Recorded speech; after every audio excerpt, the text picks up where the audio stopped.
Nagsimula ang kwento nang pumasok ang isang lalaki na nagngangalang Ivan sa isang selda upang palayain ang isang babaeng mangkukulam.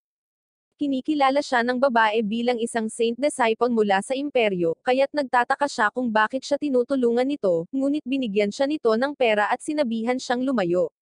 Nalaman namin na ang imperyo at ang nebulous sovereignty ay nasa digmaan sa loob ng 100 taon. Ang soberanya na ito ay tahanan ng mga mangkukulam, ngunit nakikita ng imperyo na mapanganib ang kanilang astral na kapangyarihan. Makalipas ang 1 taon, nakatayo si Ivan sa harap ng Imperial Senate, na pinamumunuan ng 8 apostol, at nalaman namin na siya ang pinakabatang tao na nabigyan ng titulong Saint Disciple, ngunit siya ay ibinaba at ikinulong pagkatapos palayain ang mangkukulam. Gayunpaman, dahil sa mga pangyayari ng digmaan, nagpa siya ang Imperial Senate na bigyan siya ng pagkakataong tabyusan ang kanyang sarili, sa pamamagitan ng pag-aalis ng isang inapo ng dakilang mangkukulam na si Nebulous. Kilala ang mga inapo ni Nebulous bilang pure breeds na nagtataglay din ng napakalaking astral power, at ang target niya ay isa sa pinakamalakas, ang Ice Calamity Witch.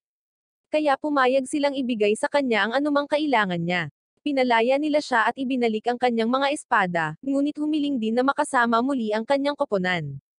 Sa isang restaurant, nakilala namin ang isang lalaki na nagngangalang Jing, at sinabi niya sa kanyang kapatid na babae, si Nelson, na pinalaya si Ivan, kaya kailangan nilang ihanda ang kanilang sarili dahil aalis sila para sa kanilang misyon. Nakipagkita si Jing kay Ivan, na nagpapasalamat sa kanya sa pakikipag-ugnayan sa lahat sa maikling panahon. Dumating din si Nelsa at ang kanilang kapitan na si Micaela, at ipinaliwanag ni Jing ang kanilang misyon. Binanggit ni Ivan na siya ay pinakawalan lamang dahil sa misyong ito, ngunit sa palagay ni Micaela ay itinakda siya ng 8 apostol.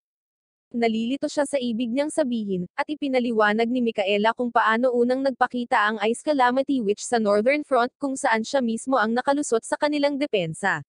Siya ay tinuturing na pinakamalakas na astral mage sa kasaysayan, ngunit naniniwala si Jing na magkakaroon sila ng kalamangan dahil ang kanilang kaaway ay walang impormasyon tungkol kay Ivan, mula nang siya ay nakulong pagkatapos niyang maging isang saint disciple. Hindi nagtagal ay nakarating sila sa isang malaking reactor, at nagtataka si Micaela kung bakit kakaunti lang ang nakadeploy doon. Ibinunyag ni Nelson na hindi kumpleto ang reactor dahil maraming astral mage attacks, kaya abala ang kanilang manpower sa pagtatanggol sa frontline. Sinabi ni Jing na ito ay isang cycle kung saan ang Empire ay gumagawa ng isang bagong reactor, at ang soberanya ay sinusubukang sirain ito, kaya ang Empire ay gumagawa ng higit pang mga armas. Sinabi ni Micaela sa lahat na mayroong unit sa frontline, ngunit hindi nila nilalabanan ang anumang puwersa ng astral at inaasahan silang darating sa lalong madaling panahon. Biglang inatake ng astral forces ang kanilang track, na ikinagulat ni Micaela dahil nasa teritoryo pa sila ng Imperial, ngunit sinabi sa kanila ni Ivan na nasira ang frontline defense, ibig sabihin ay inaatake sila ng isang taong makapangyarihan. Inatake si Jing ng isang fire blast, ngunit pinutol ito ni Ivan gamit ang kanyang espada, na ikinagulat ng mga mage na umatake sa kanila. Sinabihan sila ni Micaela na mag-ingat, ngunit ayaw ni Jing na magbigay siya ng utos dahil ito ang magbubunyag kung sino ang boss. Pinaputukan niya sila ng bala, ngunit naharang ito, at nakita niyang mga wind mage sila. Nagpapakita ang ilang iba pang mage, at napagtanto ni Jing na hindi nila maramdaman ang mga ito dahil nasa ilalim sila ng lupa, samantalang iniisip ni Ivan na dapat mayroong isang makapangyarihang mage sa kanila upang gumamit ng gayong spell. Naguguluhan si Micaela kung bakit napakakalmado nila, pero mukhang nahulaan na nila ang sitwasyong ito. Nagtataka si Jing kung matatalo ba ni Ivan ang lahat ng ito, at sinabi niya na posible kung maibabalik niya ang kanyang intuition, at sinabi kay Nelson na ay back-up siya. Nag-deploy si Nelson ng mga anti-astral flare, at nagsimulang magpaputok si Jing ng kanyang mga bala. Sinubukan ng isa sa mga mage na gumamit ng fire blast kay Ivan, ngunit naiwasan niya ito at natamber siya. Ang iba pang mage ay nagulat na si Ivan ay tumalon mula sa saklaw ng pagsabog, at sinubukan niyang umatake ngunit natalo bago niya magawa ang anumang bagay, at natalo ni Jing ang natitirang mga kaaway. Nagpakita ang isang Earth Mage na nagngangalang Rina at lumikha ng isang golem, ngunit nagulat siya na ang iba ay natalo na bago pa man siya dumating. Kahit na sila ay mukhang isang ordinaryong unit, ang golem ay umaatake sa kanila, ngunit si Ivan ay madaling pinutol ang mga braso nito at sinabi sa lahat na magbigay ng suporta sa iba, habang siya ay nag-aalaga ng mga bagay dito. Ang golem ay muling nabuo at umaatake muli. Ginagamit ni Rina ang kanyang astral na sining para atakihin siya, ngunit laking gulat niya nang harangin ni Ivan ang lahat ng kanyang pag-atake. Iniisip niya kung isa itong Saint Disciple, at inalok siya ni Ivan na sagutin siya kung sasabihin niya kung nasa ang Ice Calamity Witch, ngunit tumanggi siyang sabihin sa kanya ang anuman. Muling sinubukan ni Rina na umatake, ngunit pinatalsik siya nito sa kanyang golem, at muli siyang nagtanong tungkol sa Ice Calamity Witch. Nagawa ni Rina na makalayo sa kanya at sinubukang umatake gamit ang kutsilyo, ngunit mabilis niya itong itinulak. Naramdaman ni Ivan na may malapit sa kanya, kaya napaatras siya, at biglang sumulpat ang Ice Calamity Witch. Agad niyang ni-freeze ang lahat sa paligid nila, na ikinagulat ni Ivan, at nalaman namin na Alicia ang pangalan niya. Binalaan siya ni Rina tungkol sa espada ni Ivan, na maaaring hamarang at pumutol sa astral arts. Pinupuri ni Alicia si Rina sa pagpigil sa kanya, kaya napagtanto ni Ivan na ang kanilang layunin ay ang reaktor, ngunit huli na dahil na-freeze na ito ni Alicia, at pinagdurog-durog niya ito. Si Ivan ay nagmamadaling lumapit sa kanya, at gumawa siya ng mga pader ng yelo sa kanyang landas, ngunit nalampasan niya ang mga ito. Ginagamit ni Alicia ang kanyang astral arts upang magpaulan ng mga espada ng yelo sa kanya, na nagsimulang makalusot sa kanyang depensa, ngunit ginamit ni Ivan ang parehong pamamaraan upang kontrahin siya, na ipinapakita ang kapangyarihan ng kanyang astral na espada. Nakalapit si Ivan sa kanya, ngunit gumawa siya ng kalasag ng yelo upang harangan ang kanyang pag-atake at sinabihan siyang sumuko, ngunit tumanggi si Ivan, na binanggit na gusto niyang wakasan ang digmaan. Nagulat si Alicia nang marinig ito, at ginamit ni Ivan ang pagkakataong ito para makapunta sa likuran niya, kaya gumawa siya ng mga baging para hawakan siya, ngunit nalagpasan niya ang mga iyon, dahilan para mapa-atras siya. Sinabi ni Ivan sa kanya na siya ang dapat na umatras, ngunit tumanggi siyang sumuko hanggang sa matalo niya ang imperyo at pag-isahin ang mundo. Nagsalita si Alicia tungkol sa pagkamit ng kapayapaan, ngunit bigla siyang nadulas, at iniligtas siya ni Ivan. Nagkaroon sila ng awkward moment, at narinig nilang hinahanap siya ng mga kaibigan ni Ivan, kaya nagpa siya si Alicia na umatras, ngunit sinabi kay Ivan na hindi na siya magiging maswerte sa susunod. Kinabukasan, hindi mapigilan ni Alicia na isipin si Ivan, kaya nagpa siya siyang pumunta sa opera house para mawala ang iniisip niya. Sa opera, nagsimula siyang umiyak, kaya isang lalaki sa likod niya ang nag-alok sa kanya ng kanyang panyo. Pagkatapos ng opera, humingi siya ng paumanhin sa lalaki dahil nabasa niya ang kanyang panyo, ngunit nang bumukas ang ilaw, nagulat siya nang makitang si Ivan iyon. Bago mangyari ito, sinusuri ni Micaela si Ivan dahil sa pakiramdam niya ay may mali sa kanya, at sinabi nito sa kanya kung paano hindi niya maiwasang isipin ang tungkol kay Alicia, na nagpaisip sa kanya na maaaring nag-iwan ito ng emosyonal na peklat sa kanya. Binanggit ni Micaela na kapag may bumabagabag sa kanya, ang pagkain ng barbecue ay nakakatulong sa kanya, ngunit hindi iniisip ni Ivan na gagana iyon para sa kanya, kaya dinala niya siya sa kanyang silid at binibigyan siya ng mga tiket sa opera, na sinasabi sa kanya na kailangan niyang lumabas. Inihatid siya ni Nelse sa opera, ngunit nakatulog siya habang nasa biyahe at nanaginip tungkol sa pagbibigay sa kanya ng kanyang Panginoon ng kanyang mga astral na espada, at sinabihan siyang huwag mawala ang mga ito dahil ito lamang ang pag-asa na wakasan ang digmaan. Narating nila ang opera, kung saan nakatagpo ni Ivan si Alicia, at sa palagay niya ay sinusundan siya nito, kaya naghanda siyang lumaban, ngunit pinigilan siya ni Rina dahil nasa neutral na lungsod sila, kung saan bawal ang anumang salungatan. Nagpa siya si Alicia na umalis, ngunit nag-aalala na baka sundan siya ni Ivan, kaya tiniyak ni Rina na hindi siya gagalaw hanggang sa sila ay umalis.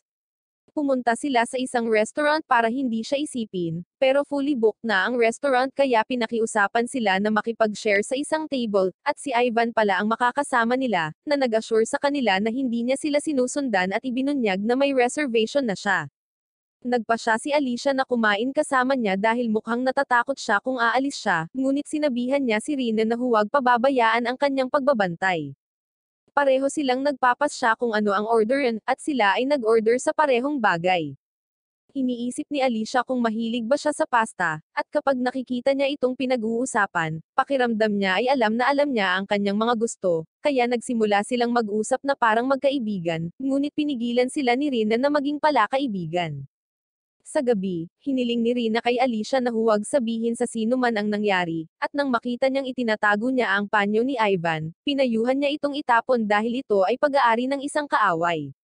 Ngunit sa tingin ni Alicia, siya rin ang may kasalanan dahil sa hindi pag-order ng ibang pagkain ni Rina, na naging dahilan para tumabi siya kay Ivan.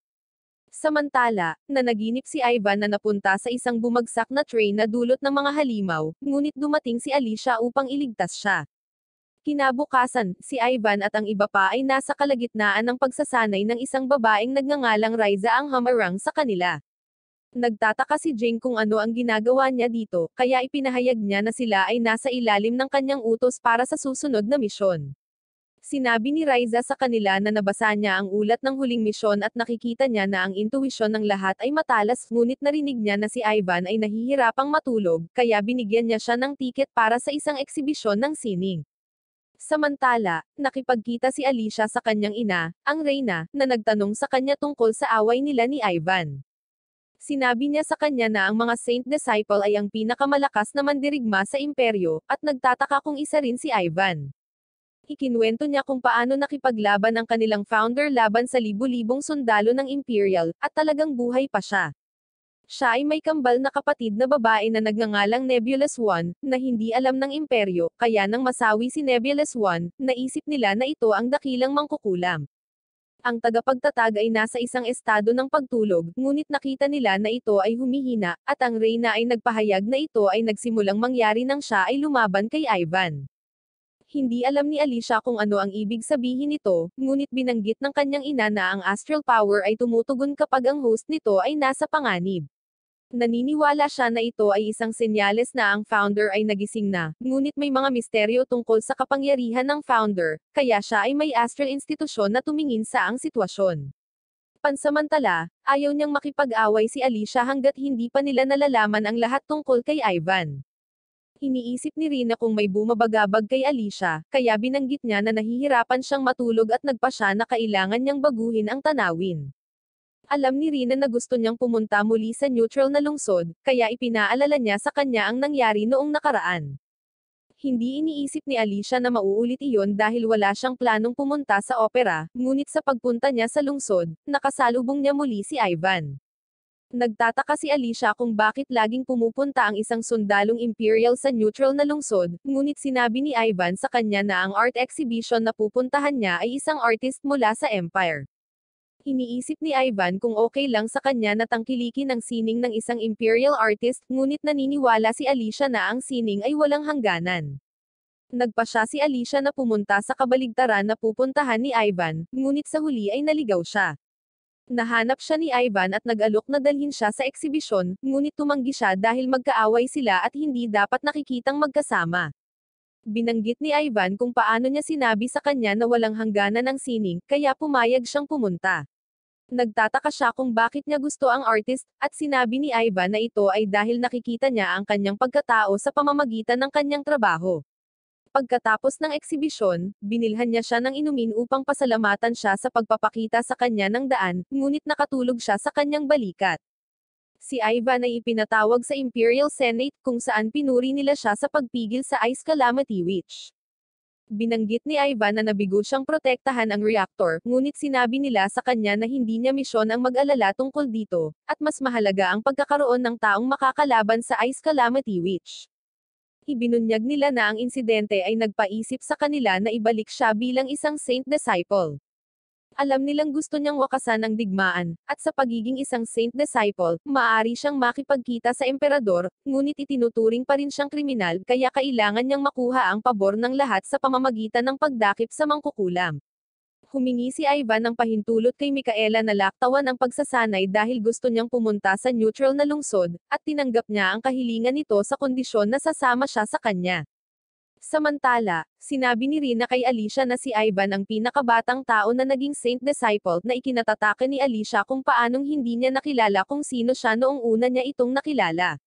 Ngunit inihayag ni Rina na siya ay nakulong kaagad pagkatapos ng kanyang promosyon. Nagulat si Alicia nang malaman na nangyari ito dahil tinulungan niya ang isang mangkukulam na makatakas, kaya gusto niyang malaman ni Rina kung sino ang babae. Dumating ang Reyna, at nakitang interesado siya kay Ivan, ipinaalala niya sa kanya na ang imperyo ay kanilang kaaway. Nakita rin niya na nangongolekta si Alicia ng sining mula sa isang imperial artist, kaya sinabihan niya itong huminto dahil sila rin ang mga kampan ng imperyo. Pagkatapos niyang umalis, sinabi ni Alicia kay Rina na gusto niyang pumunta sa neutral na lungsod, umaasang makakatagpo niya si Ivan dahil gusto niyang malaman ang totoong intensyon nito. Kinabukasan, habang sila ay nagmamaneho patungo sa neutral na lungsod, si Micaela ay nagtataka kung sino ang kikitain ni Ivan, at sinabi ni Ivan na hindi pa siya gumagawa ng anumang arrangements, ngunit pakiramdam niya ay muli niyang makikita si Alicia. Narating nila ang lungsod, at muli siyang nakatagpo, ngunit nabigla si Micaela nang malaman niya ang tunay na pagkakakilanlan ni Alicia. Pumunta sila sa labas ng lungsod, at nagtataka si Alicia kung bakit pinalaya ni Ivan ang Astral Mage, kaya ipinaliwanag ni Ivan na siya ay isang babae lamang, ngunit ipinakulong pa rin siya ng imperyo, na hindi niya sinang-ayunan. Sinabi ni Alicia na ang kanyang mga aksyon ay sumasalungat mula noong sinubukan niyang hulihin siya, ngunit ibinunyag ni Ivan na ang kanyang layunin ay palaging kapayapaan, ngunit ang imperyo at ang soberanya ay hindi nagkakaayos, kaya binalak niyang kunin ang isang purebred bilang bihag, na pipilitin ang soberanya upang makisali sa usapang pangkapayapaan. Naniniwala si Alicia sa kanya, ngunit sa tingin niya ay hindi gagana ang kanyang plano dahil kahit na siya ay kukunin, ang kanyang ina ay hindi sasali sa mga negosasyon dahil ang kanyang mga tao ay galit sa imperyo. Sinabihan siya ni Alicia na maglingkod sa ilalim niya, ngunit bago siya makasagot, ang langit ay nagsimulang masira, at ang founder ay nagpakita mula sa isang butas sa kalangitan, kaya napagtanto ni Ivan at Micaela na ang dakilang mangkukulam ay buhay pa. Sinabi ni Micaela kay Alicia na hindi ito patas na laban, ngunit tiniyak ni Alicia na hindi niya ito ginagawa. Ang founder ay nagpaputok ng apoy sa kanila, samantalang ang Reyna ay nakita na ang katawan ng founder ay wala na, ngunit alam niya na ang kanyang paggising ay nagbibigay ng pagkakataon upang wakasan ang imperyo. Nagtataka si Ivan kung bakit sinasalakay ng founder si Alicia kahit na siya ay kanyang inapo, at sinabi ni Alicia na ito ay dahil sa auto-defense system ng astral power. Binanggit niya ang kanyang kakaibang damdamin mula nang makilala niya si Ivan, at pumunta siya dito na umaasang haharapin ang mga ito ngunit nagalit siya dahil nagambala sila ng founder. Tinangka ni Alicia na pigilan siya, at sinubukan ng founder na tanggihin siya, ngunit pinoprotektahan siya ni Rina sa pamamagitan ng paggawa ng golem at nasaktan, na naging sanhi ng pagkataranta ni Alicia. Pinakalma siya ni Ivan, at sinabihan siyang gamitin ang kanyang ice spell upang palamigan ang katawan ni Rina. Pagkatapos ay hiniling niya kay Micaela na dalhin si Rina sa isang ospital at ilikas din ang lahat sa lugar. Inilabas ni Ivan ang kanyang mga espada, at pagkakita sa mga ito ay nagtataka ang founder kung sila ba ang dahilan kung bakit siya nagising. Binanggit niya na ang mga espada ay kay Crosswell, na ikinagulat ni Ivan habang nagtataka siya kung paano niya nakilala ang kanyang master. Sinimulan niyang pasabugan ang lupa, ngunit napigilan ni na Ivan at Alicia ang kanyang mga pag-atake. Idineklara ni Alicia na hindi na siya ang bayani ng soberanya dahil nasaktan niya ang kapwa niya Astral Mage nang walang iniisip, ngunit sinabi sa kanya ng founder na hindi niya maililigtas ang mundo sa pamamagitan ng pagiging bayani, kaya siya ay magiging isang mangkukulam na sisira ng imperyo. Sinabi nila sa kanya na maaaring siya ang naging pag-asa ng lahat ng Astral Mage sa nakaraan, ngunit ang pagkakita sa kanyang mga aksyon ay nagpapatanto sa kanila na wala ng lugar para sa kanya sa mundo. Nagmamadali ang mga ito patungo sa kanya, ngunit siya ay bumubuo ng mga pakpak sa kanyang likod at patuloy na umaatake na may mga fire blast. Gumagamit din siya ng salamangka ng yelo at lupa at gumawa ng isang leon na sumusubok na salakayin sila, ngunit ito ay pinalamig ni Alicia. Gumagamit siya ng hangin para tanggihan sila, ngunit ibinaon ni Ivan ang kanyang espada sa lupa at kumapit din kay Alicia. Sinabi ni Alicia sa kanya na palayain siya dahil nasugatan ang braso nito, ngunit ngumiti lang siya at binanggit kung paano sila ay may iisang layunin, kaya dapat silang magtulungan upang talunin siya. Si Alicia ay nagsimulang mag-shoot ng mga arrow ng yelo sa kanya, ngunit hinaranggan niya ang mga ito at hinaipan siya palayo. Sinubukan ni Ivan na lumapit, at sinubukan niyang pigilan siya sa pamamagitan ng pag-atake sa kanya ng mga fireball, ngunit pinutol niya ang mga ito habang si Alicia ay gumagawa ng mga hagdan upang tulungan siyang maabot ang founder. Pinaputukan niya ito ng fire arrow, ngunit ginamit niya ang kalasag ni Alicia para harangan ang pag-atake at nagawa niyang putulin siya.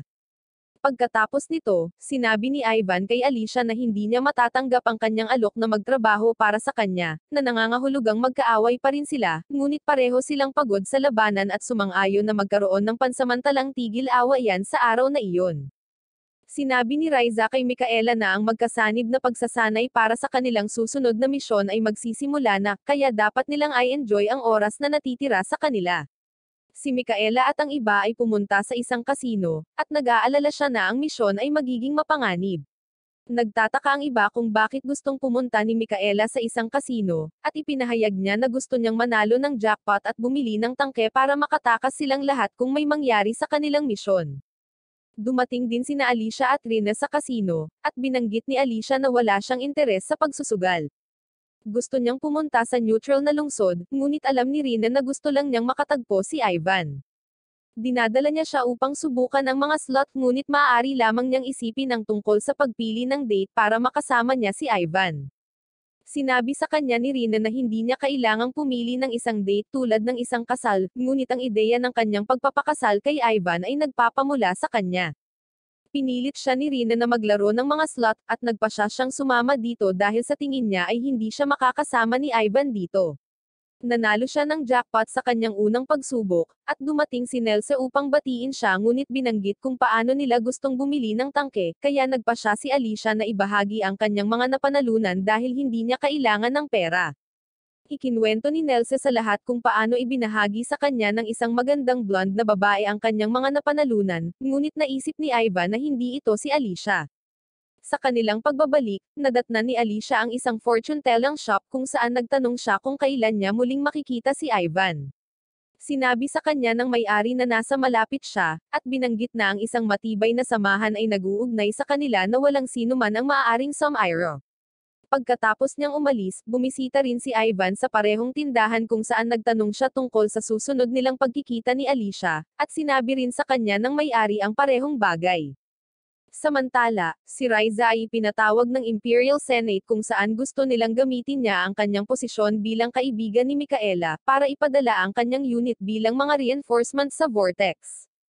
Si Riza ay tumatawag kay Micaela at sa iba pa, at sinabihan silang kalimutan ang tungkol sa kanilang pagsasanay dahil pinapunta niya sila sa isang misyon. Siya ay nagsasalita tungkol sa kung paano nagsimula ang digmaan dahil ang isang drift ng astral energy ay lumikha ng vortex, ngunit isa pang vortex ang malapit ng mabuo, at ito ay magdudulot ng mga problema para sa imperyo kung ang soberanya ay magkakaroon ng kontrol dito, kaya sila ay ipinakalat doon upang ihinto ito. Sinabi rin ni Rina kay Alicia ang tungkol sa Vortex, at nalilito siya kung bakit hindi niya natanggap ang balitang ito ng mas maaga, ngunit ibinunyag ni Rina na sinadyang ipagpaliban ng pamilya Zoa ang kanilang ulat, na nagpaisip kay Alicia kung iniisip nilang panatilihin ang Vortex para sa kanilang sarili. Pumunta si Alicia upang salubungin ang kanyang ina, nang sinubukan ng isang lalaking nagngangalang Edward mula sa pamilya Zoa na lumapit sa kanya gamit ang isang kutsilyo, ngunit pinigilan siya ni Rina. Pinupuri niya ang kanyang intuisyon, ngunit sinabihan silang huwag mag-alala dahil palagi talaga siyang may kutsilyo dahil mababa ang kanyang astral energy. Nagtataka si Edward kung ano ang ginagawa nila doon, at gustong malaman ni Alicia kung bakit hindi nag-ulat ang pamilya Zoa tungkol sa bagong vortex.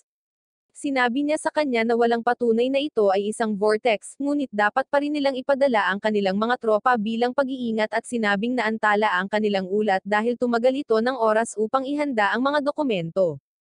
Sa kampo ng Empire, nagtataka si Ivan kung iniulat ni Micaela ang nangyari sa neutral na lungsod sa mga higher-ups, at binanggit niya na nagalit sila na hindi siya nakakuha ng recording ng founder. Nakita niya ang dati niyang kaibigan na si Norilyn sa site, at ipinakilala siya sa lahat. Isang saint disciple na nagngangalang Nero ang nagtitipon sa lahat, at sinabi sa kanila na ang kanilang misyon ay isecure ang vortex bago ang soberanya, or sirain ito kung hindi nila ito mahuli, ngunit gusto niyang umiwas sila dahil ang tanging layunin niya ay sirain ang puwersa ng astral. Habang hinahanap ni Ivan at ng iba pa ang vortex, si Micaela ay nakipag-ugnayan kay Norilyn, na nagsabi sa kanya na may nawawalang unit at nawala rin ang mga komunikasyon sa dalawa pang unit na nagpunta para imbestigahan ito. Nagtataka si Micaela kung kagagawan ito ng mga mangkukulam, ngunit naisip ni Norilyn na kung ganoon ang kaso, may mga palatandaan ng pakikibaka. Nagpa siya si Micaela na bumalik sa base dahil sa tingin niya ay magkakaroon ng mga bagong order para sa kanila, ngunit sinabihan sila ni Nero na magpatuloy dahil 3 lamang sa 32 na mga unit ang nawala, kaya hindi na kailangang bumuo ng isang rescue party. Si Micaela at ang iba ay hindi sumasang-ayon sa kanyang mga utos, kaya nagpasya si Ivan na harapin siya dahil sila ay dating magkasama, ngunit sinabi niya kay Ivan na tawagan ang kanyang kapitan kung gusto niyang makipag-usap sa kanya.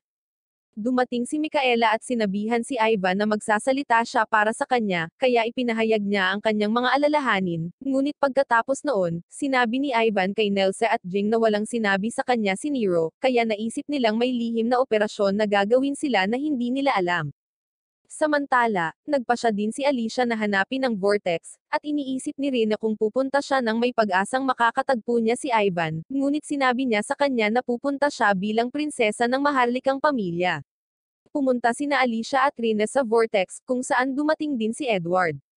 Tinanong nila siya kung pinaplano niyang itago ito para sa kanyang sarili, ngunit tiniyak niya sa kanila na ang Vortex ay natuklasan lamang at malapit na nilang iulat ito sa Reyna.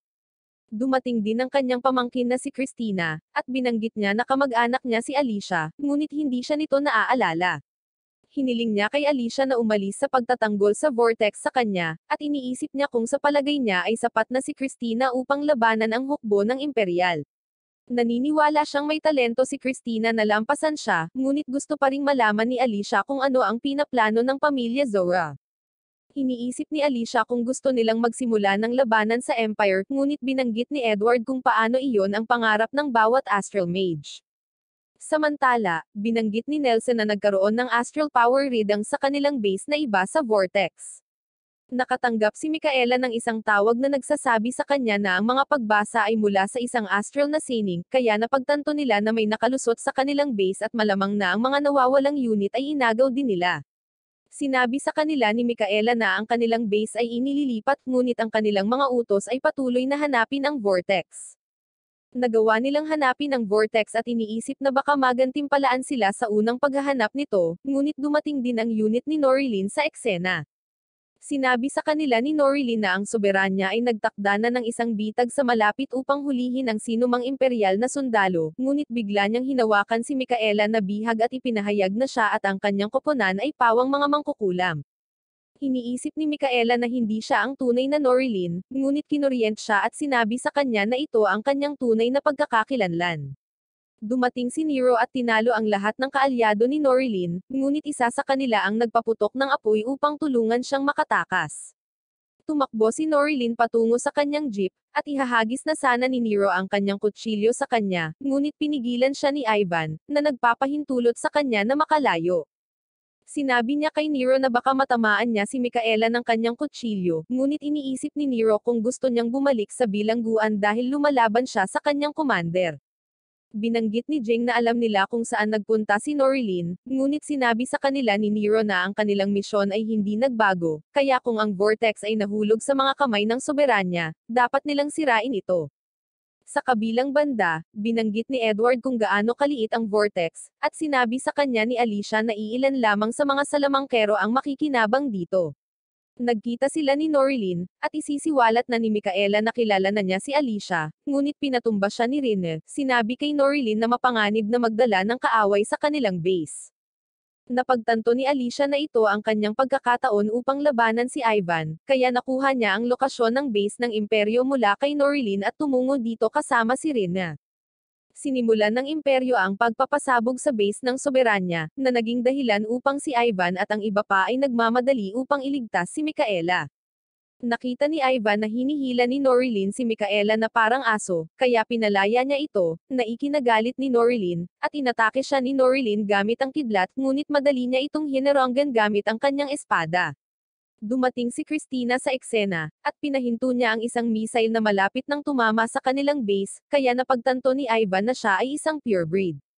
Narating ni Alicia ang base ng Empire at walang nakitang tao doon, ngunit ginamit ni Nero ang kanyang camouflage suit para maging invisible.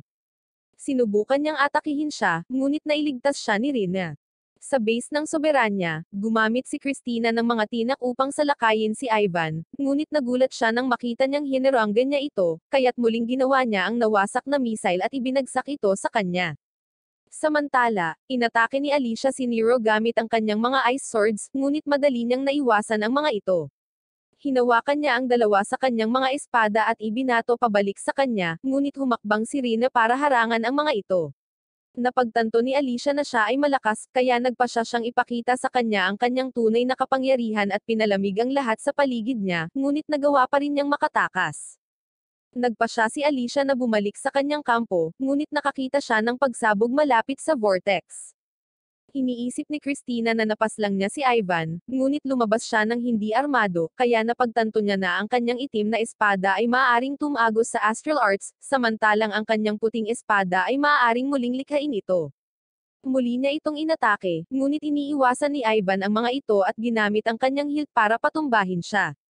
Ihahatid na sana niya ito pabalik sa kanyang base nang biglang sumulpot si Edward sa kanyang likuran at inatake siya, ngunit naiwasan niya ang isang mapanganib na sugat. Sinipa ni Edward si Micaela sa vortex at nawala habang karga si Christina.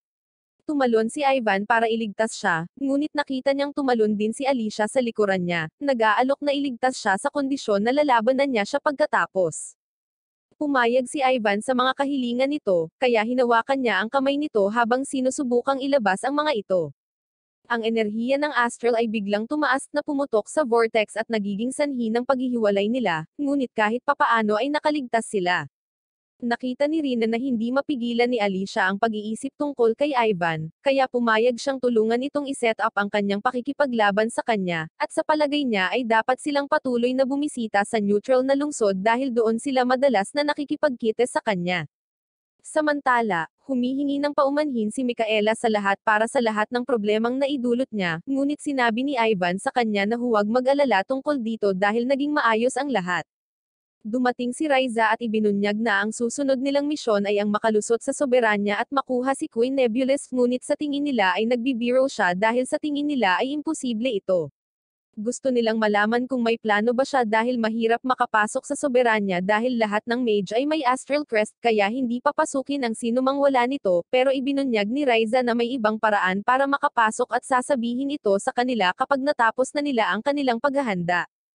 Sa neutral na lungsod, nalaman naming sinubukan ni Alicia na hanapin si Ivan sa loob ng 3 araw, kaya iniisip ni Rina kung nasawi siya sa pagsabog ng vortex, ngunit naniniwala si Alicia na buhay pa siya. Sinabihan niya si Rina na maghiwalay para hanapin siya, at iniisip ni Rina kung paanong si Alicia ay nasa linya para maging susunod na reyna, ngunit may iba pang naghahanap ng pagkakataong agawin ang trono, kaya dapat ay ginugugol niya ang kanyang oras sa pangangalap ng suporta para sa kanyang sarili kaysa hanapin si Ivan. Sa kabilang banda, si Ivan at ang iba ay nagtataka pa rin kung paano pinaplano ni Raiza ang pagkuha sa kanila sa soberanya, dahil mahirap ito kahit para sa isang neutral na mamamayan ng lungsod. Kaya, ito ay dapat na imposible para sa mga sundalo ng Imperial. Nakita nilang nagkakaproblema si Micaela sa kanyang balikat, kaya sinabi nilang alisin ang kanyang jacket para magamot siya ni Nelsa. Ngunit habang ginagawa niya, nagulat sila nang makitang may nagpakita na astral crest sa kanyang balikat. Pinakalma siya ni Ivan at tinanong siya kung alam niya kung paano niya nakuha ang crest. Naniniwala si Jing na ito ay dahil sa vortex at iniisip na bago ang pagsabog, malamang na nakakita sila ng isang astral na espiritu, at nauwi ito sa pagkakaroon nito ni Micaela. Hindi siya makapaniwala na siya ay naging isang mangkukulam, at sinabi ni Jing sa kanya na ang Research Institute ay makukumpirma ito. Ngunit binanggit ni Nelson na tatapusin nila siya kapag nalaman nila ito, ngunit naisip ni Jing na makukulong lamang siya kung susuko siya. Itinuturing siya ni Ivan na kanilang kapitan anuman ang desisyon niyang gawin, at nag-aalala si Micaela na kung siya ay mahuli, magkakaproblema silang lahat. Ngunit sinasabi nila sa kanya na huwag mag-alala dahil sila ay isang koponan, at susundin nila ang kanyang desisyon. Nagsimula siyang umiyak at sinabi na gusto pa rin niyang maging kapitan nila, at lahat ay sumang-ayon sa kanyang desisyon. Pagkatapos noon, nagmeeting sila na wala si Micaela at nag-uusap tungkol sa paghahanap ng paraan para maitago ang kanyang crest dahil mapapansin ito ng isang saint disciple. Nagkwento si Jing tungkol sa kung paano siya mapapaslang kung mabubunyag ang kanyang crest, at naisip ni Nelson na maaaring iba ito para sa kanya.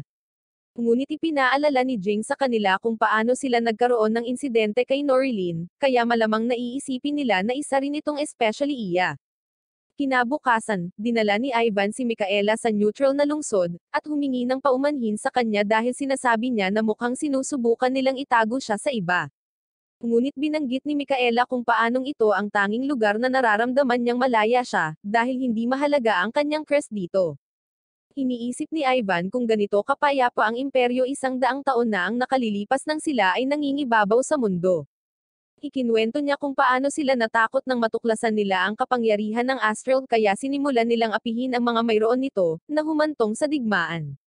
Naniniwala pa rin siyang kaya nilang tapusin ang digmaan, at tiniyak kay Micaela na darating ang araw na hindi na niya kailangang itago ang kanyang crest.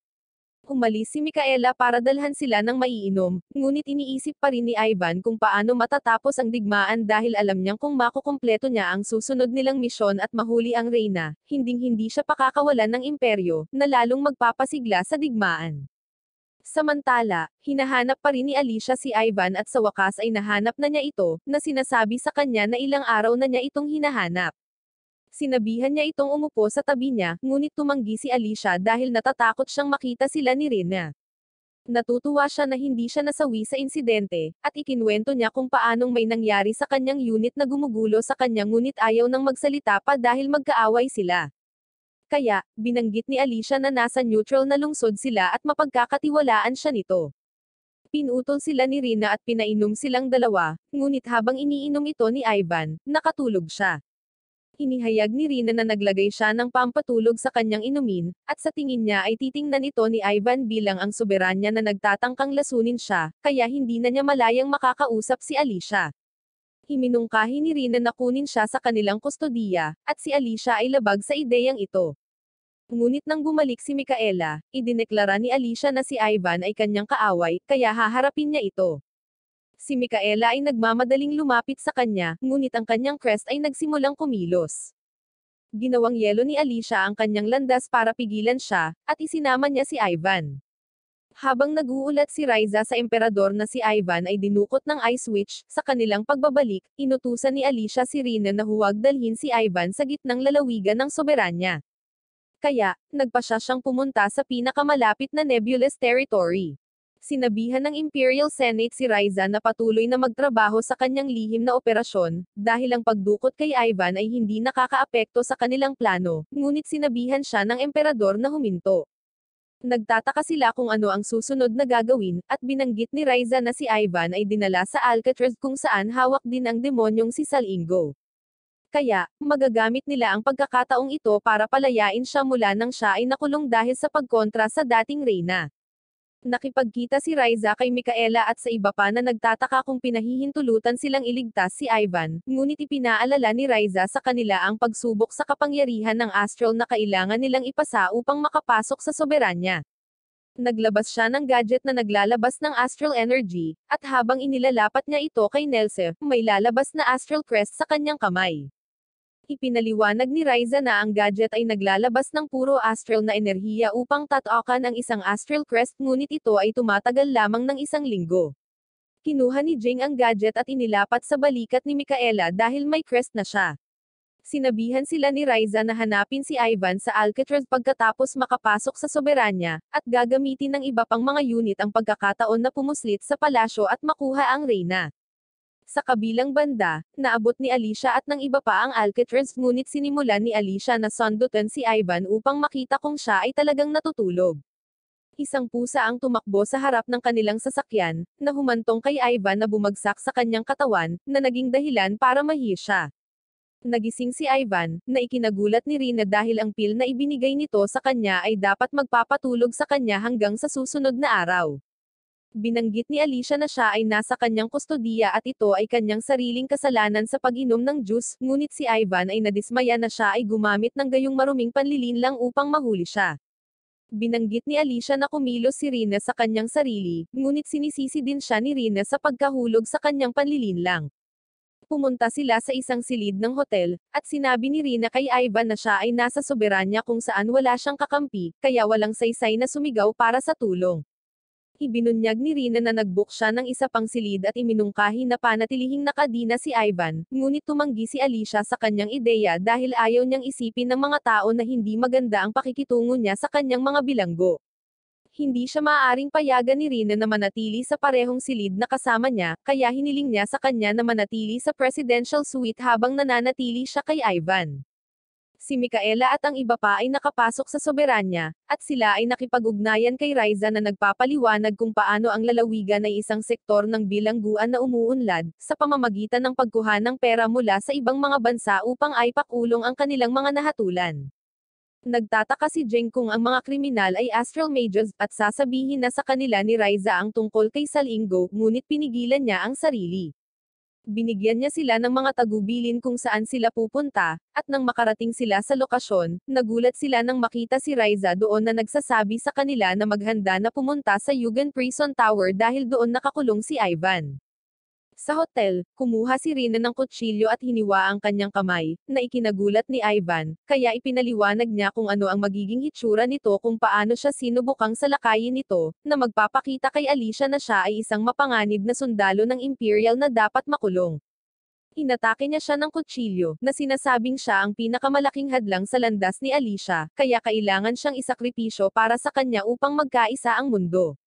Naisip ni Alicia na umorder ng hapunan, kaya nagpa siya siyang tanungin kung ano ang gusto ni Rina, ngunit pagpasok niya sa silid, nakita niya si Rina na sinusubukang atakihin si Ivan.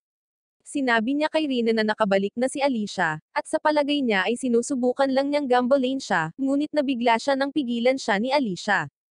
Samantala, binanggit ni Jing kung paano binabantayan ng husto ang tore ng bilangguan, at halos hindi sila nakapasok salamat kay Riza na pumunta sa kanyang hiwalay na daan. Iniisip ni Micaela kung nandito ba talaga si Ivan, or may ibang layunin. Sa hotel, ikanadina ni Alicia ang sarili kay Ivan, at sinisisi niya ang sitwasyon kay Rina. Nagtataka si Ivan kung paano sila pupunta sa banyo, kaya tinawag niya itong walang modo, at sa tingin niya ito ang intensyon nito sa lahat ng panahon. Biglang pupunta si Alicia sa banyo, kaya pamwesto si Rina at ikanadina ang sarili kay Ivan na nagtataka kung ano ang plano nila para sa kanya. Binanggit ni Rina na ang kanyang ideya ay panatilihin siya sa bilangguan doon magpakailanman, dahil tinanggihan niya ang alok ni Alicia na magtrabaho sa kanya. Lumabas si Alicia na nakatuwalya, nakalimutang nandoon si Ivan, na ikinahihiya niya, ngunit namangha si Ivan nang makita ang crest sa kanyang likod. Iniisip niya kung ano ang pumapasok sa isip niya kapag nakita niya ito, dahil ang tingin nito sa imperyo ay isang sakit at sumpa. Walang pakialam si Alicia kung ano ang iniisip nila dahil ipinagmamalaki niya ang kanyang crest, ngunit sa ilang kadahilanan, gusto niyang malaman kung ano ang iniisip nito tungkol dito. Binanggit ni Ivan kung paano naging mangkukulam si Micaela, ngunit wala siyang pakialam dito, at nirerespeto pa rin niya ito. Nagtataka si Alicia kung ano ang tingin niya sa kanya kung wala siyang pakialam sa crest, kaya sinabi ni Ivan na nakikita niya siya bilang kanyang karibal. Natutuwa siyang marinig ang sagot nito ngunit hindi sinasadyang nalaglag niya ang kanyang tuwalya, at pinapasuot siya ni Ivan ng kahit ano. Nagsisimula siyang mamula ngunit sinabi na bilang isang karibal, dapat din niyang ipakita sa kanya ang kanyang katawan, kaya sinubukan niyang alisin ang kanyang damit. Samantala, sa tore ng bilangguan, nakaharap si Riza kay Salinggo. Hindi siya sigurado kung siya ang real deal, dahil sinabi sa kanya ng emperador na siya ay nasa bilangguan 30 taon na ang nakakaraan, ngunit siya ay mukhang bata pa. Nag-aalok siya na palayasin siya sa bilangguan bilang kapalit ng kanyang tulong sa paghuli sa Reyna, at tinanggap niya ang kanyang alok. Sa hotel, nakita ni Alicia na hindi natutulog si Ivan at naisip niyang hindi siya mapalagay dahil nasa teritoryo siya ng kaaway, ngunit hinahangaan niya lang kung gaano kapayapa ang tanawin sa gabi. Binanggit ni Alicia na sa loob ng view, may mga bilangguan na may hawak na mararahas na mga kriminal, at si Ivan ay nagtataka kung ang mga kriminal ay mga salamangkero, ngunit sinabi ni Alicia sa kanya na hindi lahat ng mga kriminal ay may astral na espiritu. Inihayag niya na sa Yugen Prison Tower, ang pinakamasamang kriminal sa bansa, si Salinggo, ay nakakulong sa pinakamalalim na antas nito. Tinawag niya itong demonyo, at nagtataka si Ivan kung ito ay dahil sa siya ay isang kriminal, ngunit inihayag niya na ito ang kanyang kaparusahan sa pagtataksil sa bansa. Si Rina ay nagulat kay Alicia na may nakalusot sa soberanya, at siya ay naghihinala kay Ivan, ngunit tiniyak niya sa kanya na wala siyang kinalaman dito. Ibinunyag ni Rina na ang mga kaina-hinalang grupo ay napansin sa 12 probinsya, kabilang ang Alcatraz, at dahil maaaring sila ay mula sa imperyo, isang babala ang inilabas. Sa tore ng bilangguan, nagsimulang tumunog ang mga alarma, at iniisip ni Micaela na nahuli sila, ngunit binanggit ni Jing na kung dahil sa kanila ang alarma, tutunog ito nang pumasok sila, kaya't iniisip niya kung dahil ba ito kay Riza.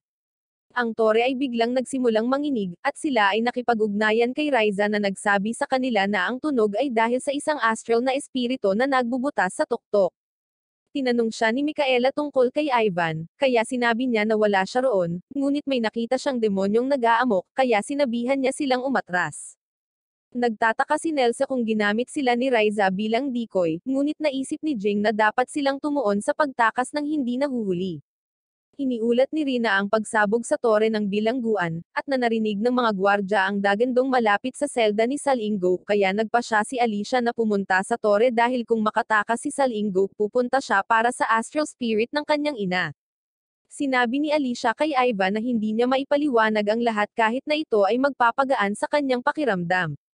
Iniisip ni Alicia kung tutulungan siya nito kung hihilingin niya ito, ngunit bago makasagot si Ivan, nagbago ang isip ni Alicia. Binigyan niya ito ng bagong panyo dahil nadumihan niya ang dati niyang panyo, at sa palagay niya ay maaaring ituring niyang walang modo ang pagbibigay nito sa kanya sa ganoong oras, ngunit umaasa siyang dadalhin niya ito. Sa tore, napagtanto ni Jing na hindi nila matatalo ang mga gwardya ng direkta, kaya nagpa siya siyang ilihis ang kanilang atensyon at gusto niyang tapusin sila nina Micaela at Nelce sa isang solong sweep kapag pinabayaan nila ang kanilang pagbabantay. Pinili ni Micaela na maging decoy sa halip dahil isa siyang mangkukulam, kaya tumalon siya sa harap ng mga gwardya na humabol sa kanya. Ngunit nang tatapusin na nila siya, sina Jing at Nelce ay sumagip sa kanya. Sa hotel, narinig ni Ivan na nagriring ang kanyang telepono at napagtanto na naiwan ito ni Alicia. Si Micaela pala ito at nagtanong sa kanya tungkol sa kanyang sitwasyon, at ibinunyag niya na nag-iisa siya sa tuktok na palapag ng isang hotel, samantalang si Alicia ay nagpunta sa tore ng bilangguan. Laking gulat niya nang malaman na nasa tore rin si Micaela at ang iba pa, ngunit sinabihan siya ni Jing na mag-focus sa paghahanap sa kanila, at sinabing ipapaliwanag nila ang lahat mamaya. Nag-iisip si Jing kung makakalabas ba siya ng hotel, at hindi naniniwala si Ivan na makakatakas siya habang nakaposas, ngunit habang tinitingnan niya ang loob ng panyo na iniwan sa kanya ni Alicia, nakita niya ang mga susi ng kanyang posas. Narating ni na Alicia at Rina ang tore nang biglang inatake ang kanilang sasakyan, ngunit nagawa nilang tumalon palabas bago ito bumagsak. Ginawa niyang yelo ang apoy na nakapalibot sa tore ng bilangguan, at sinabi sa mga gwardya na siya ang mamumuno ngayon. Inihayag ni Rina na maraming mga insidente na nagaganap sa buong bansa, ngunit determinado si Alicia na pangalagaan ang lahat. Nakipagkita muli si Ivan sa kanyang mga kaibigan, at naisip ni Jing na dapat silang lumayo sa tore, ngunit binawi ni Ivan ang kanyang mga espada mula kay Micaela at sinabihan silang hintayin siya sa hotel dahil may kailangan siyang asikasuhin sa tore. Sinalubong ni Rina si Salingo na nagulat nang makitang may kakayahang lumaban ang isang salamangkero, ngunit tumanggi si Rina na magpakilala at tinawag siyang traidor dahil sa pagtatangkang nakawin ang astral na espiritu ng Reyna, na nagpa-offend sa kanya dahil naniniwala siya na bilang Astral King, kanya ito at karapatang mangolekta ng mga astral na espiritu. Plano niyang kolektahin ang lahat ng mga espiritu upang maging isang bagay na mas dakila pa sa isang hari, ngunit naniniwala si Rina na siya ay isang kriminal lamang at hinding-hindi malalampasan ang royal blood. Ibinato niya ang kanyang mga kutsilyo sa kanya, ngunit nabigo ang mga ito na tamaan siya habang gumagamit siya ng wind astral spirit para harangin ito. Gumagawa siya ng golem para atakihin siya, ngunit madali niya itong sinira.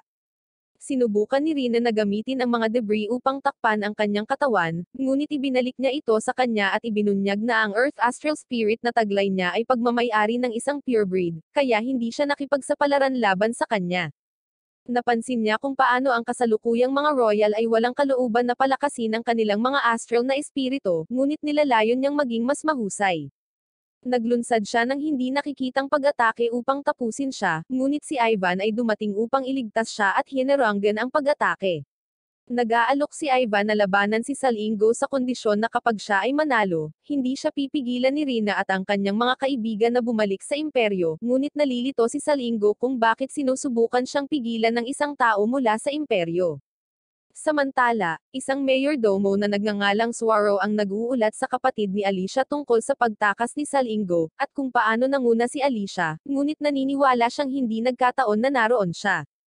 Ginagamit ni Salingo ang kanyang astral arts para magpaputok ng invisible blasts kay Rina, ngunit laking gulat niya nang maputol ang mga ito ni Ivan dahil hindi nakikita ang mga sound astral spirit, kaya hindi ito dapat maputol. Isiniwalat ni Ivan na kahit na ito ay hindi nakikita, maaari niyang hulaan ang mga ito sa pamamagitan ng pagpuna sa pagkutitap ng apoy sa kanilang paligid, at humanga si Salingo sa kung gaano niya napataas ang kanyang pakiramdam. Sinabi ni Rina kay Ivan na panatilihin ang kanyang depensa, na inihayag na ang astral spirit ni Salingo ay water reflection, na kumukuha ng iba pang astral spirit. Ngunit itinaboy siya ni Salingo upang pigilan siya sa pagbibigay ng karagdagang impormasyon kay Ivan. Muli siyang umatake gamit ang kanyang sound astral spirit, ngunit umiwas si Ivan at nagmamadaling lumapit sa kanya. Nagawa niyang makalapit at sinubukang atakihin siya, ngunit hindi siya makalusot sa hadlang ng hangin sa paligid niya. Sinabi sa kanya ni Salingo na pinalampas niya ang kanyang pagkakataon dahil hindi na siya maaabot ng kanyang espada, ngunit tiwala si Ivan na lalagpasan niya ang hadlang. Sinugod muli siya ni Ivan at sinira ni Salingo ang lupa upang pigilan siya, ngunit nagawa ni Ivan na makalapit sa kanya. Iniiwasan ni Salingo ang kanyang mga pag-atake at pinasabog ang lupa, ngunit iniiwasan ito ni Ivan dahil sa babala ni Rina sa kanya. Nagtataka siya kung gaano karaming mga card ang nasa kamay ni Salingo na nagpapatawa sa kanya dahil wala pa siyang naipapakita sa kanila, at sinabi niya sa kanila na ang tunay na kapangyarihan ng isang astral na espiritu ay mas malaki kaysa sa naiisip nila. Samantala, sinabihan ni Alicia ang mga gwardya ng bilangguan na patuloy na hanapin si Salingo, ngunit inatake siya ni Nero, na nagsabi sa kanya na sumuko dahil walang makakapigil kay Salingo. Inatake niya siya ng mga ice spike at sinabihan siyang lumaban sa lahat ng mayroon siya, ngunit naging invisible siya, at sinabing ang kanyang misyon ay tiyaking makakatakas si Salingo. Hinanap ni Alicia si Salingo ngunit laking gulat niya nang makita siyang nakikipaglaban ito kay Ivan. Ginagamit ni Salingo ang kanyang water astral arts at ipinahayag na maaari niyang pagsamahin ang dalawang astral spirit na nagpapataas sa kanila sa mas mataas na antas. Nagpaputok siya ng isang furry blast na nababalutan ng yelo, at pinutol ito ni Ivan, ngunit pinalakas lamang nito ang pag-atake. Nilamon ng apoy si Ivan, at nagtataka si Rina kung ito ang dahilan kung bakit nangongolekta si Salingo ng mga astral na espiritu, ngunit inihayag niya na ito ay isang side product lamang sa kanyang ultimate goal. Naniniwala siya na ang anumang astral mage ay maaaring pagsamahin ang dalawang astral spirit, ngunit ang inaasahan niyang makamit ay isang bagay na mas malaki sa pamamagitan ng pagsasama ng mga tao sa mga astral spirit. 2 tao lamang ang nakakamit ng tagumpay na ito, ang isa sa kanila ay ang founder, at umaasa rin siyang maaabot ang antas na iyon. Naghahanda si Rina na lumaban, na ikinagulat niya dahil kakapos lang niya kay Ivan, ngunit sinabi ni Rina sa kanya na kakailanganin ng higit pa kaysa doon para tapusin siya dahil siya ang kinikilala ni Alicia bilang kanyang karibal, at natalo rin niya ang founder. Iniisip ni Salingo na nagsisinungaling siya at nagpasya siyang tapusin, ngunit biglang nagpakita muli si Ivan.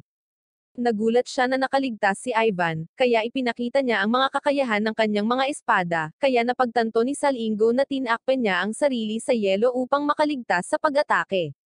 Gumagamit si Salingo ng hangin at mga espiritu ng kidlat upang lumikha ng isang bagyo, ngunit si Rina ay lumikha ng isang golem upang protektahan si Ivan. Nagpasya si Salingo na alisin muna siya, ngunit habang inaatake niya siya, iniligtas siya ni Alicia at pinigilan ang kanyang pag-atake. Gumagawa siya ng mga espada para labanan si Ivan, at mabilis silang naputol, ngunit tumalon siya mula sa tore at nawala. Pagkatapos nito, iniulat ni Rina na ang lahat ng mga bilanggo ay nahuli at ang mga imperial na sundalo ay umatras, samantalang si Alicia ay masaya na nagpasya si Ivan na tulungan siya sa halip na tumakas.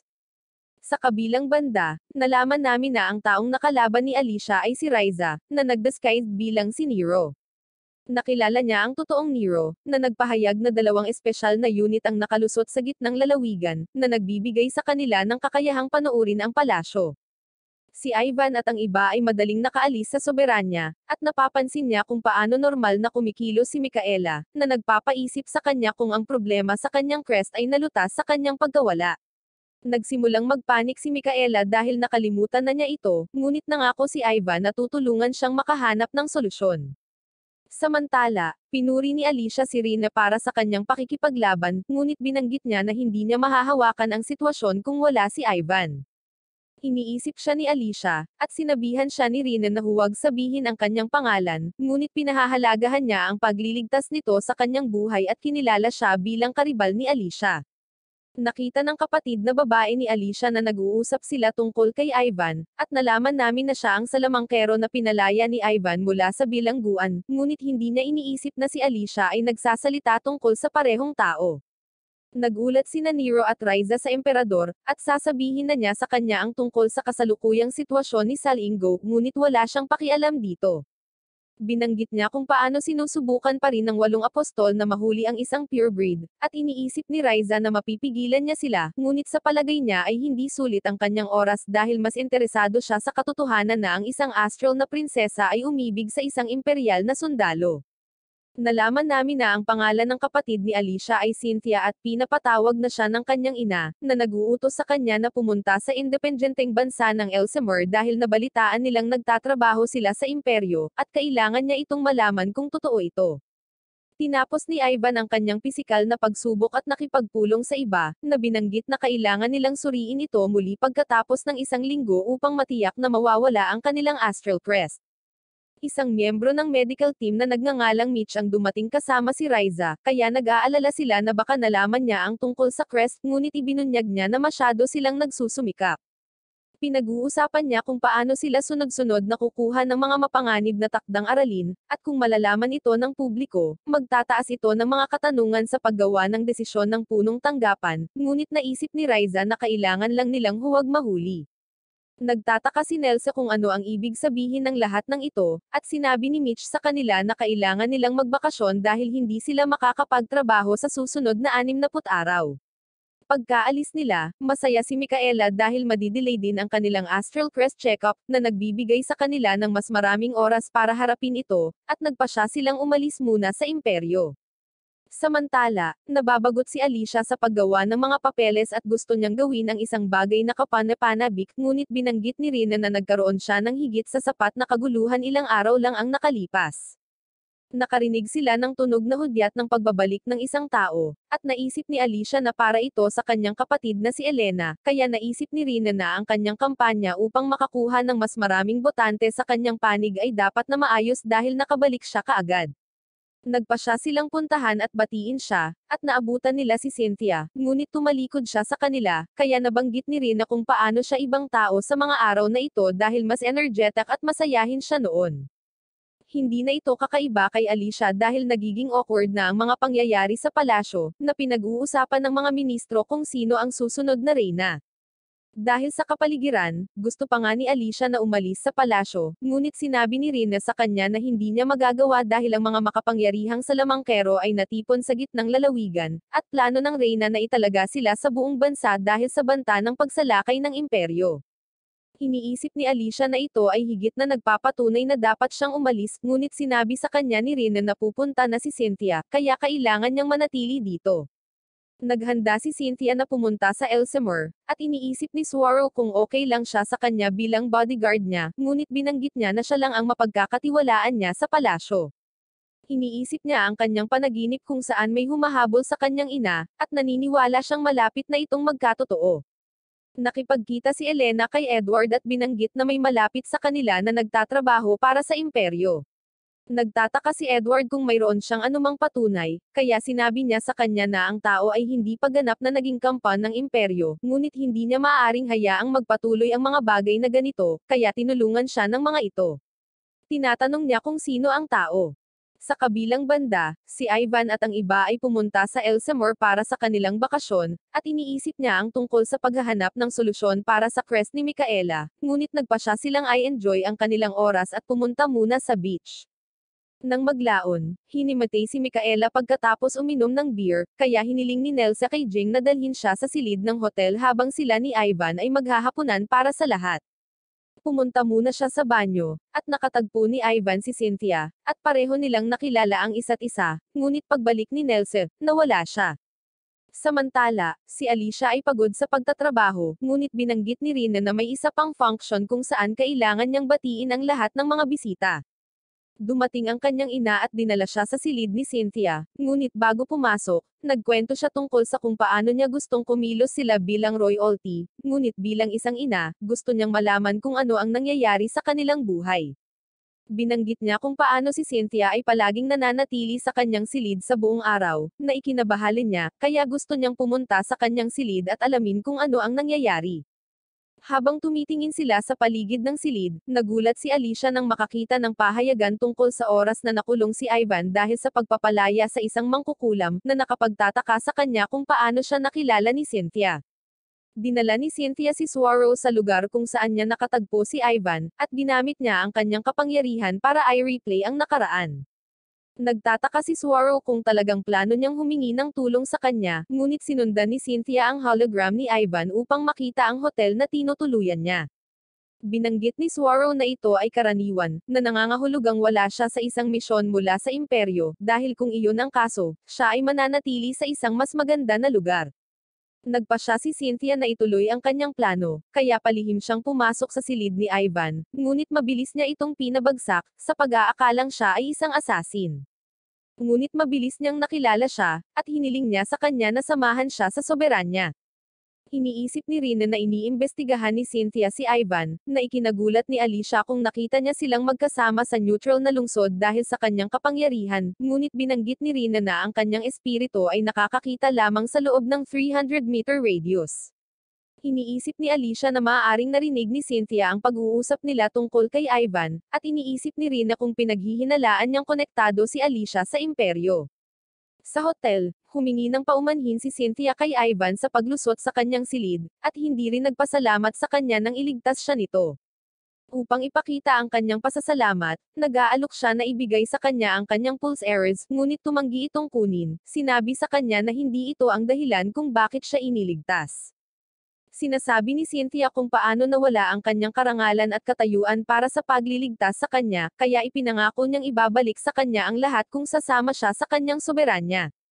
Nagtataka si Ivan kung bakit siya ang pinili niya dahil tiyak na maraming tao ang nasa ilalim niya, ngunit binanggit niya na hindi niya mapagkakatiwalaan ang sinuman. Nagpasya si Cynthia na umalis pansamantala, ngunit nakita ni Ivan na naiwan niya ang kanyang pulse errors. Sa palasyo, nagulat si Rina sa Reyna na wala silang nakitang anuman sa silid ni Cynthia, ngunit hiniling niya sa kanya na ipadala si Alicia upang makipagkita kay Cynthia, dahil naniniwala siya na kung mag-uusap sila ng mag-isa, maaaring may sasabihin ito sa kanya. Samantala, ang 8 apostol ay sinabihan ng isang kaalyado na ang anak na babae ng Reyna ay nasa Elsinore na walang mga bantay, at handa silang ibigay ito sa imperyo, kaya nagpasya ang mga apostol na gumamit ng sandata na pinangalan ng object, na isang witch hunting na sandata na hindi matutunton pabalik sa kanila. Nakipagkita muli si Elena kay Edward, at ipinahayag na ang mga taong sinusubukang makipag-ugnayan sa imperyo ay ang kanyang mga kapatid na babae. Ito ang nagpapatawa sa kanya, at tinanong niya ito kung sigurado ba siya na gusto niyang sabihin ito sa kanya dahil makakasama ito sa kanyang pamilya, ngunit binanggit niya na ang hinaharap ng bansa ay mas mahalaga kaysa sa halalan.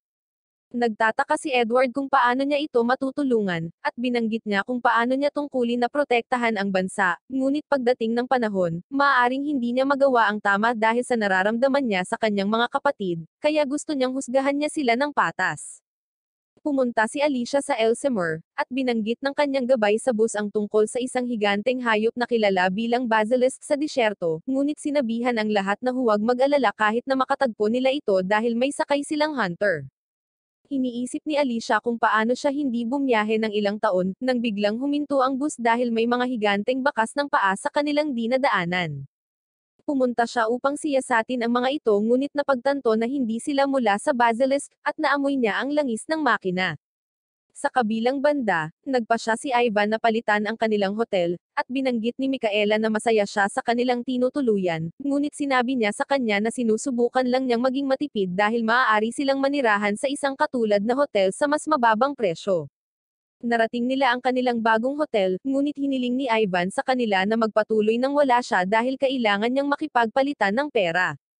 Tumingin siya sa paligid ng hotel at sa tingin niya ay nakalayo na siya kay Cynthia, ngunit muli itong nagpakita sa harap niya. Dinala niya siya sa ibang lugar at iniisip kung dahil sa kanyang astral spirit kaya niya ito nahanap, kaya ibinunyag ni Cynthia na kayang i-replay ng kanyang espiritu ang nakaraan tulad ng isang video, kaya nakita niya itong tumatawag sa hotel na ito.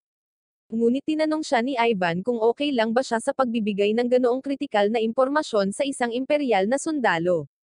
Binanggit ni Cynthia na ito ang kanyang paraan ng pagpapakita ng sinseridad, at ipinahayag na siya ay isang kahalili sa trono. Napagtanto ni Ivan na siya ay kapatid ni Alicia, at sinabi niya sa kanya na ang isang inapo ng founder ay darating pagkatapos ng kanyang ina, na ikinagulat ni Ivan dahil sila ay dapat na mula sa parehong royal bloodline.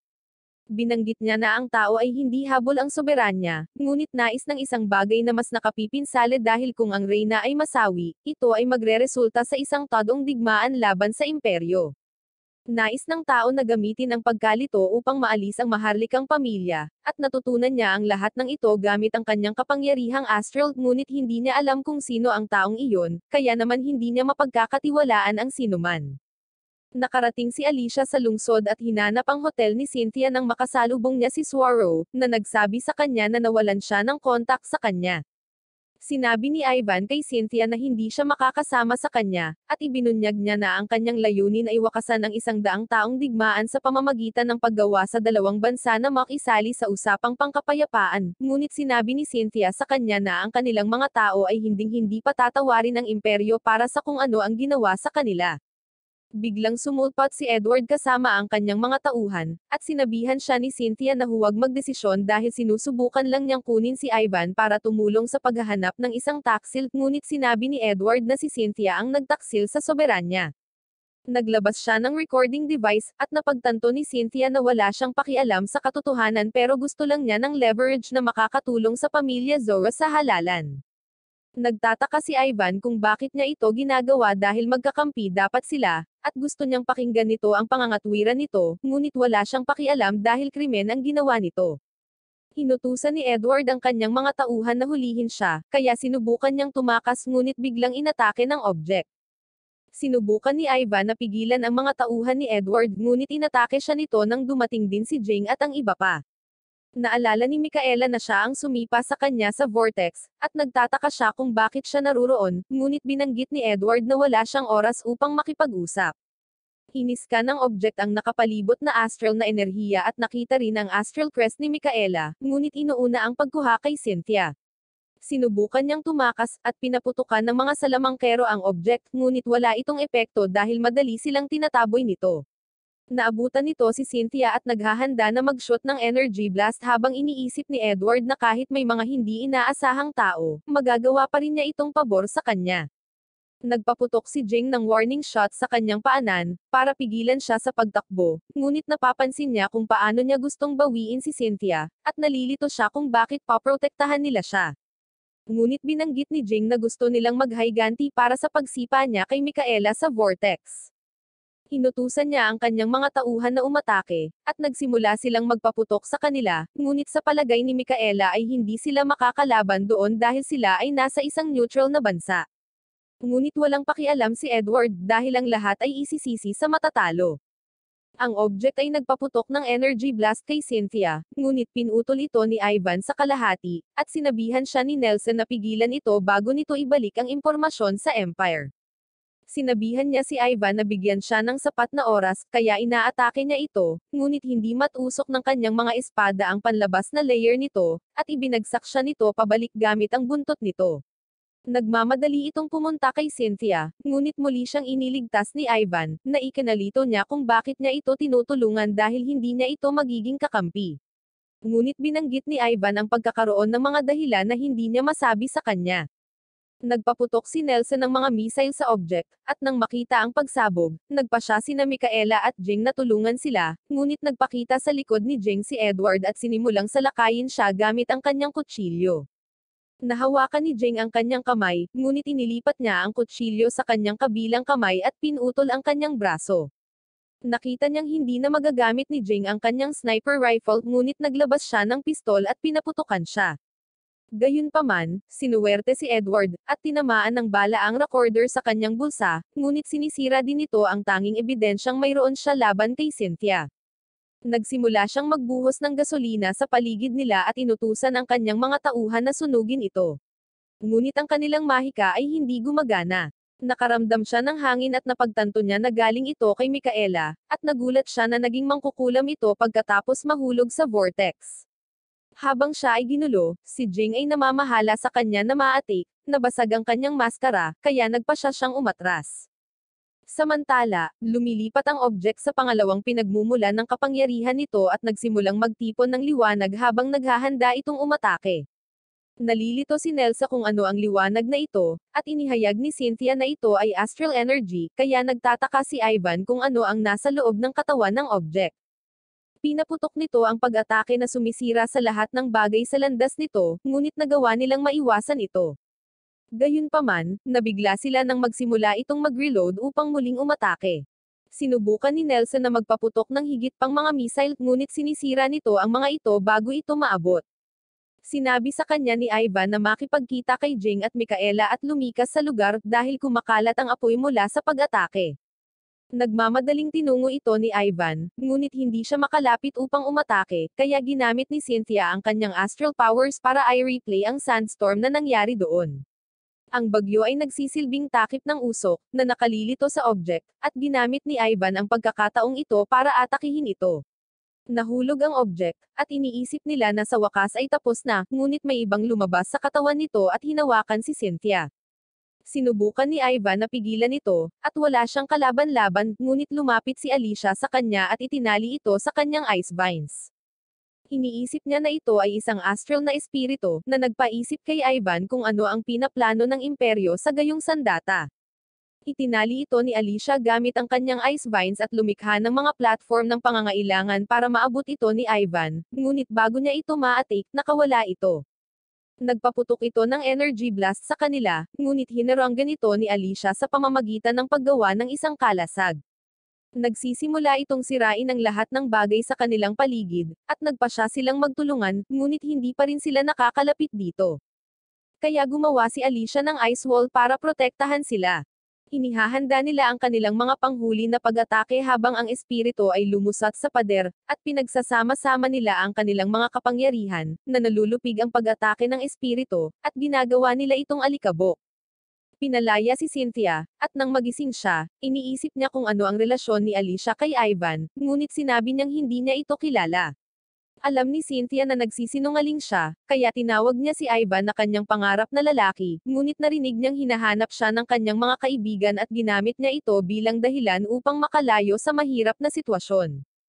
Samantala, humanga si Riza nang malaman na natalo ni Ivan ang object, at nakita namin ang pakikipagpulong ng emperador kay Salingo sa Sovereignty Palace.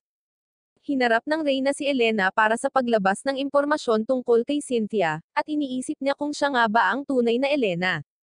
Nagtataka sina Alicia at Ivan kung paano sila patuloy na nagtatagpo sa isa't isa, at sinabihan siya ni Alicia na magpanggap na hindi siya kilala sa harap ng mga tao mula sa soberanya. Sumang-ayon siya dito, at natutuwa itong kapanapanabik dahil mayroon silang sikreto na pinagsasaluhan nila sandali, ngunit pareho silang tumalikod at inaabangan ang susunod na pagkikita nila.